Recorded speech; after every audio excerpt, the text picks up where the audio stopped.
Buongiorno Italia! Wow, Italia na tayo today!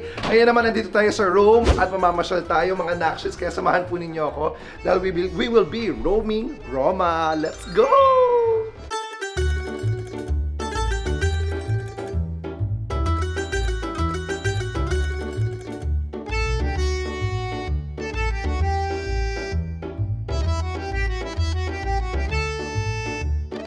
So nag-taxi tayo, pupunta tayo ngayon ng anong pupuntahan natin? Kasi restaurant muna. Restaurant pala muna, syempre kain muna ulit. Pero ang ganda dito, ganda. Ito na yun. Charot. After na restaurant natin, Coliseum, tama ba? Coliseum. Alin? Una natin pupuntahan Spanish Steps. Spanish Steps. So tuturuan tayo ng mga Spanish kung paano ang mga steps nila. Yun ang atin pupuntahan doon, Spanish Steps. Pero kaya mo na talaga yun, kasi gutom na talaga.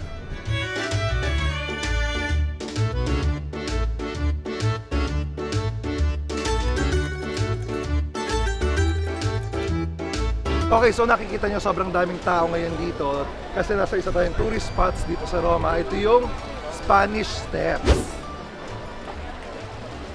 Yan. Yung nakikita nyo malaki nga sa likod ko, yan ang tatawag na Spanish Steps. And konting trivia lang sa Spanish Steps ha. Ang Spanish Steps na to kasi ay it was built by the Italian but funded by the French but named para sa embassy ng Spain. Kaya siya tinawag na Spanish Steps. Tapos sa harap niya merong fountain. Yan daw yung fountain na yan. Merong Jew. Kaya ang tawag dyan, Fountain Jew. Let's go. Ang daming tao dito. Magandang pumunta dito mga umagang-umaga or mga gabi. Mas konti tao. Diba? Mas konti tao. Pag ganito kasing oras, talagang puntahan talaga ng mga turista. Kahit umuulan, laban sila. Ito, kailangan dito, bumababa ka daw talaga. Tapos hahawakan mo yung tubig. Pero pwede daw inumin yan. Pero huwag na natin gawin, di ba?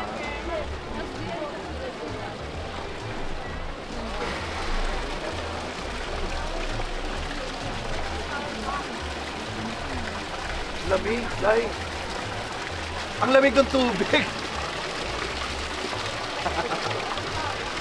Kasi yung mga tao dito, nagkakamay sila, tapos dito naghuhugas. Nagkakain.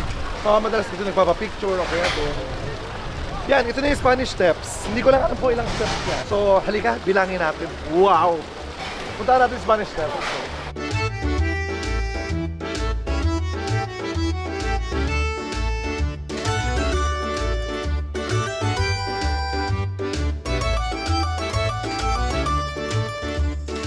Ano na talaga, yung Spanish Steps. Kanina fountain pa lang yun. Kaharap lang naman. Tapos, sa taas niyan, merong simbahan. Hindi ko lang alam kung ilang steps yan. I-research nyo na lang. Kasi comment down below nyo kung ilan. Tatamad na akong bilang.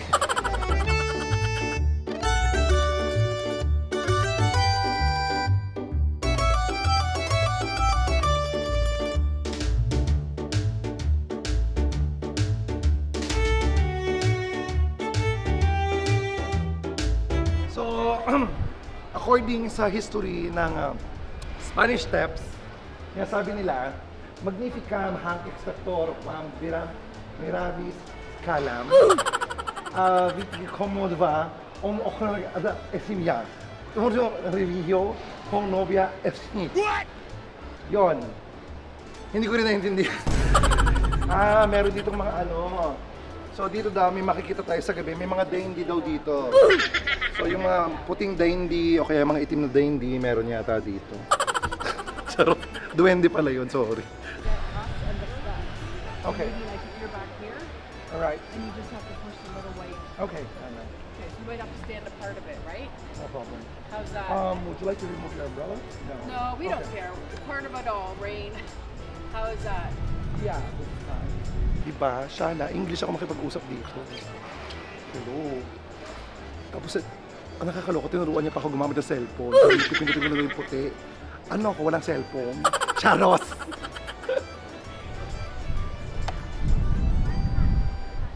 Oh, taray. May followers tayong Italiano. Ganun. Nagpapalo. Pero ako nag-type, tapos pinalo ko. Umuulan na. So umulan na naman, kailangan natin umalis doon kaagad. Wala akong dalang payong ngayon. Maghahanap muna tayo ng payong bago tayo tumuloy ng gala. Lagi na pag gumagala ako, lagi na lang umuulan. Antayin natin patilain. Binibila ko na yung steps, sayang. titigil pa. Wait lang, antayin lang natin ha, umuulan kasi.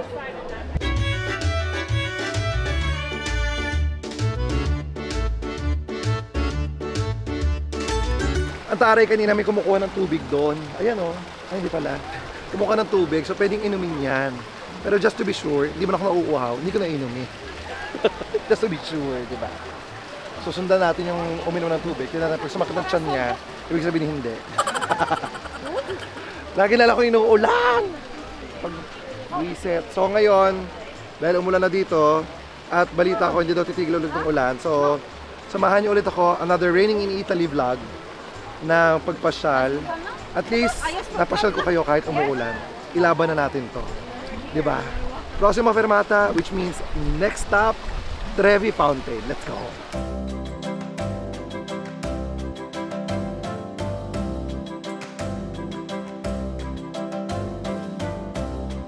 So hindi masyadong maganda yung timing natin pagpunta dito sa Trevi Fountain kasi merong mga scaffolding kasi naghahanda sila para sa Jubilee. Eh hindi ko alam ba't naghahanda sila sa Jubilee, ba't nila napaghandaan yung Jollibee? Charot. So ito yung itsura niya ngayon. May malaking harang, palibot. So hindi mo makita ng maayos yung Trevi Fountain. Kailangan akyatin talaga. Hindi tayo makakuha ng magandang shot. Pero ito try natin makakuha para mapakita namin sa inyo. Konting trivia na lang dito sa Trevi Fountain. Ang Trevi Fountain ay dinesign ni Nicola Salvi, ang first designer, na kinumpleto naman ni Giuseppe Panini, at ito naman ay itinayo o kinonstruct ni Marcus Agrippa. Yes! Oh, I did my research! Dito daw sa sa Trevi Fountain, di ba dito yung makikita natin sa ibang mga video, nagtatapon sila ng mga barya. Tapos yung mga baryang naiipon doon sa Trevi Fountain, kinokolekta yon, tapos dinodonate sa mga charity. Yun ang ginagawa. So pag nagtapon ka dyan, pwede ka mag-wish, pero nakatulong ka din sa charity.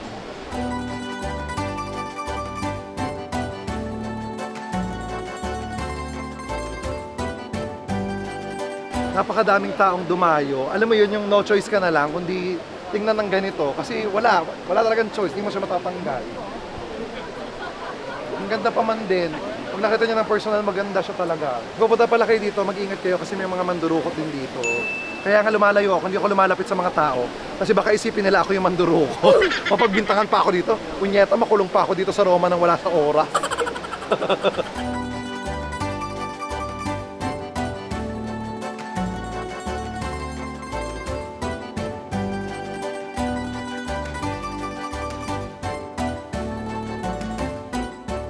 Warning lang, dito sa Trevi Fountain, huwag kang pupunta na madaling araw kasi may nagpaparamdam daw dito. May nilagay silang warning. Meron daw ditong Miu Miu. Ayun o. Nakakatakot. May Miu Miu.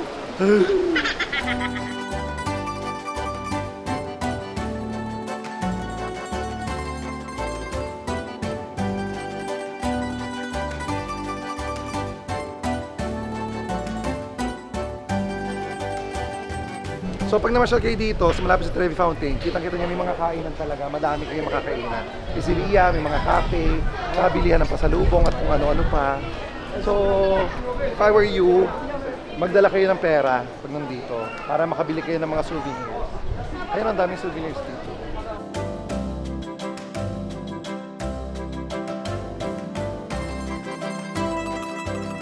Ito naman, sa kabila, malapit na to sa Maynila kasi makikita nyo yung ito Quirino na to. Yan. Quirino. Konting lagpas mo dyan, EDSA na yun. Dito naman medyo matataray yung mga nag-waiter. Kasi pag tinanong mo dyan, dapat ka na, straightforward, upo ka na, order ka na kagad. Kasi pag sinabi mo pang, pwede ba kumain dito? Pipilosopuhin ka lang, sasabihin nila, baka no?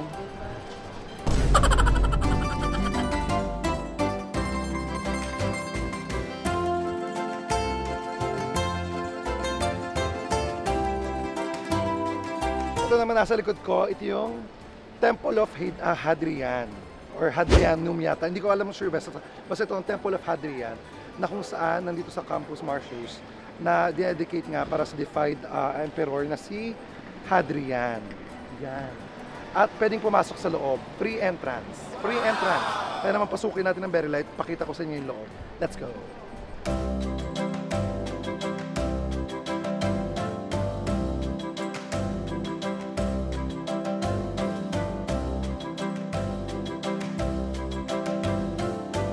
pala dito immersive projection na 22 minutes para ipakita yung history ng Rome. Tingnan natin kung aabutan natin.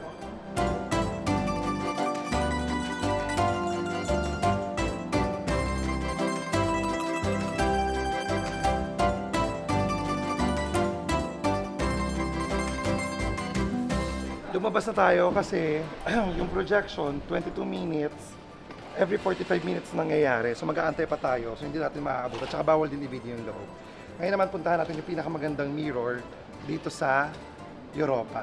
Let's go. So andito naman tayo sa Santa Ignacia Church, o travel vlogger in dating. Santa Ignacia Church kung saan makikita natin ang pinakamagandang mirror daw sa buong Europa. Salamin Salamin by Bini. Let's go!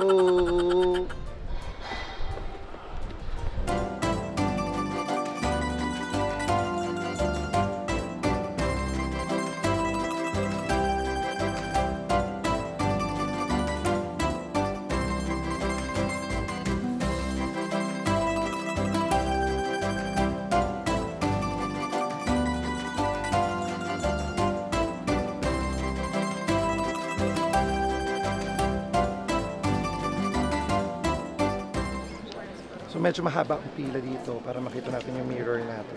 Ay, yung mirrors, yung mirror. So, konting tiis lang. Siguro mga 10 minutes na pila.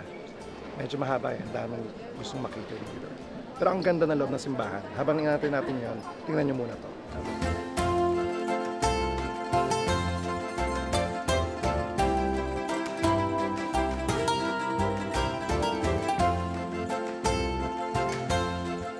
So update lang dito sa Santa Ignacia Church para doon sa mirror. Parang mga 30 minutes na tayo nakapila, mahigit. Nasa kalahati pa lang tayo. So kung pupunta kayo dito, dapat maaga talaga. At mauna kayo sa pila kasi sobrang tagal nung pila gumalang. As in, mukhang mag-iisang oras tayo dito. Guys, hindi ka na, hindi ko na kaya antayin yung pila. Kasi magko-close na ang baka hindi tayo umabot sa ibang sites pa, sa Pantheon tsaka sa Colosseum. Tsaka may pupuntahan pa tayong iba. So limited na yung oras. Binilang ko kung ilang oras pa. Kailangan pa ng mga 30 to 45 minutes doon sa pila, ganun kaiksing pila para lang makita natin yung salamin. Kaya gustuin ko man, my bad, kasalanan ko to, kulang yung oras. Kasi hindi natin mapuntahan yung iba. Let's go. Yan guys, nakakapanghinayang. Medyo malapit na yung pila. Pero tumatagal talaga yung pila niya 45 to 1 hour. Kasi yung pag maghuhulog kayo ng coins doon para makita yung mirror, tumatagal yung ilaw ng siguro mga 30 seconds mahigit, no? 30 seconds mahigit, wala pa. Basta hindi ko alam. Tapos, isa-isa sila nagpipicture, ang dami nun. Kaya so, pag nandiyan kayo, maglalaan talaga kayo ng oras para pumila. Siguro dapat wala na kayo ibang pupuntahan para ito na yung last stop niyo. Kaso, meron pa tayong mga pupuntahan. Balikan na lang natin siya. Babalik ako ng Roma para dito. Diba? Nakakaloka. Yung nasa likod kong pila, yung dalawang babae. Sabi ng nila, we're getting close, we're getting close. We're getting close. Baka mamaya close na yung lugar, hindi pa natin nasilip. Sobrang tagal. Promise. Oh my gosh, ito na yung Pantheon. Hindi, tandaan nyo, hindi brief yun, Pantheon. So itong Pantheon daw ang nag-express ng greatest glory ng Roman Empire. And it was built by Agrippa din, ang 25 to 27 BC. And 2,000 years old na. Tapos ang Pantheon daw ay dinedicate sa 12 gods at saka sa mga living sovereign ng bonggang-bongga. Diba? Ngayon, dati, pagpapasok ka sa Pantheon, walang entrance. Ngayon, meron ng entrance. So, dito lang tayo sa labas kasi may entrance. Try natin pumasok sa exit para walang bayad. Let's go!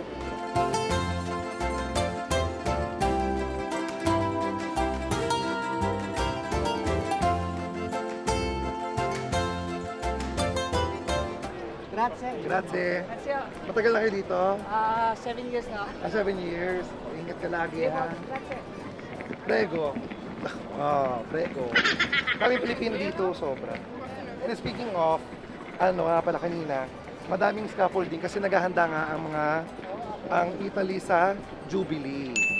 So parating na ang Jubilee ulit, kaya inaayos nila lahat yung mga tourist destinations. So swerte tayo yung iba, wala pang scaffolding, pero yung iba talaga, meron na. Ayan o, hindi mo siya mapapasok. Thank you. Thank you. Ingat. O bati ka sa mga kababayan. Kumusta sa Pilipinas? Saka sa atin. Manila. Manila. Thank you. Kayo enjoy po.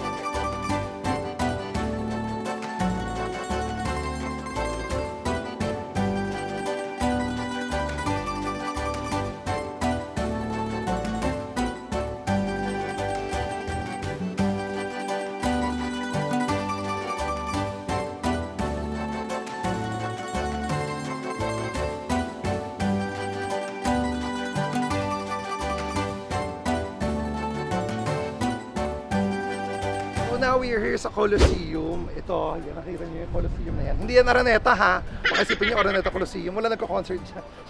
Hindi, itong Colosseum nito is the largest amphitheater that was built in the world and still the largest amphitheater that is standing. Oh, di ba? Diyan ginaganap dati ang mga gladiator games, ganyan. Ngayon wala nang gladiator games yun ngayon. Sabong na daw. Tsaka mga derby nang ginagawa dyan. Yung mga statwa nakalagay peke na. Hindi na totoo yung mga statwa. Baka gagawin pa nila. Ayan cardboard na lang yung nakalagay. Bili pa tayo ng pwesto kasi hindi na makita na maayos yung Coloseo. May ginagawa. Yan sa tapat. Magtatayo kasi ng SM dito. SM Coloseo. Hindi makapag-picture ng maayos. May mga barikada. Ayaw. Visit. Siguro ginagawa nila to para sa susunod, maglalagay kami ng barikada ngayon para babalik kayo dito para makita nyo ulit. Diba? Charos.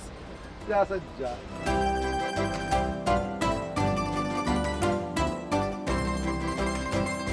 Ito na, may discover kaming site pala. Sa may tapat ng Coloseo, merong pataas. So, kung gusto niyo makita yung Coloseo, mas magandang angulo dito. Tingnan natin kung makakakuha ng magandang shot dito.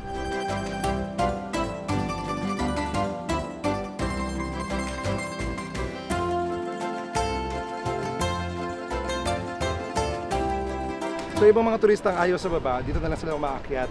Kasi kitang-kita din naman pala dito sa taas yung Coloseo. So ang katapat ng Coloseo ay yung Roman Forum.